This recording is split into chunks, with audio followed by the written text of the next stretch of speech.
You watch a soccer match on Sunday. 2 teams, 11 players each, a ball, clear rules. Calm, right? Organized, almost polite. But here's the thing. Soccer didn't start like this. Not even close. The truth is way weirder than you think.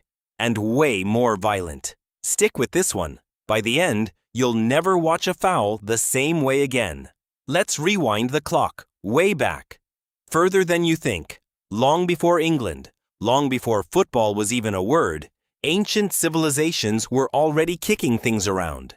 In China, over 2,000 years ago, there was a game called cuju. Players kicked a leather ball through a small opening in a net.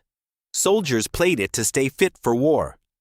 Yes, soccer's earliest ancestor was basically military training.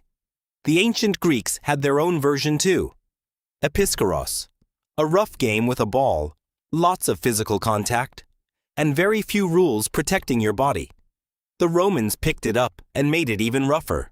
Their version, harpastum, involved tackling, wrestling, and stealing the ball by any means necessary. None of this looked like the beautiful game. It looked like controlled violence with a ball as an excuse. But the real chaos, the version that shaped modern soccer, happened centuries later, in medieval England. Picture this. A small town, hundreds of years ago. Not 2 teams of 11, sometimes hundreds of people. Entire villages against each other. No field, no lines, no referee. The ball? Often an inflated pig's bladder. Yes, a pig's bladder. The goal? Not a net. Sometimes it was the other village's church door. Or a specific tree, miles away. And the rules? There basically weren't any. You could punch. You could tackle anyone, anywhere, anytime. You could throw the ball, carry it, kick it, or just tackle the guy next to you for fun. This wasn't a sport. This was closer to a riot with a ball involved. Historians have a name for it. Mob football. Mob football. Say that twice. It sounds like chaos because it was chaos. Games could last all day, sometimes multiple days. The field was often an entire town, streets included.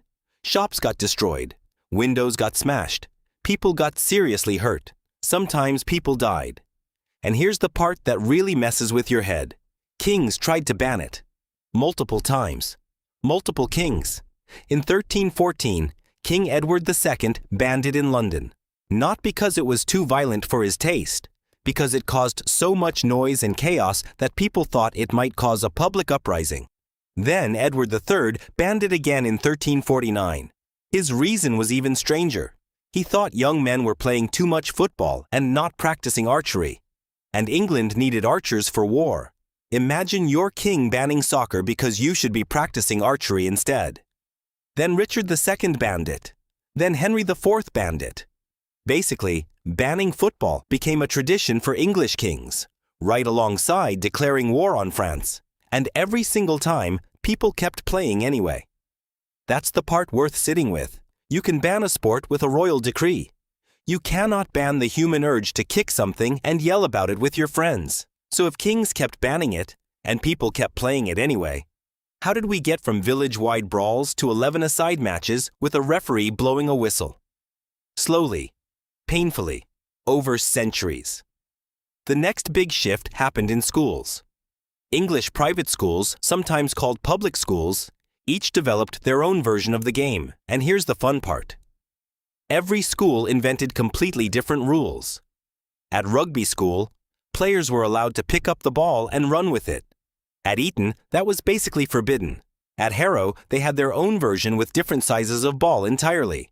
So you had dozens of schools, all technically playing football, all playing something slightly different. Imagine a country where every state played basketball with different rules, and nobody agreed on whether you could tackle the person holding the ball. That was English football in the early 1800s.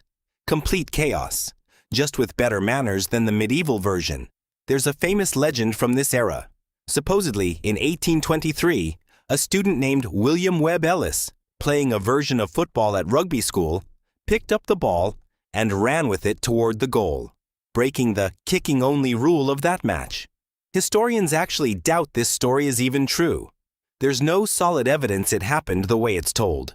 But the legend stuck, and that moment is often credited as the seed that eventually grew into rugby, a completely separate sport from soccer. So somewhere in this mess of schoolyard rule chaos, two different sports were quietly being born. One where you could carry the ball, one where you couldn't. By the mid-1800s, this had become a real problem. Different clubs wanted to play each other, but nobody could agree on the rules. A match between two clubs could turn into an argument before the ball.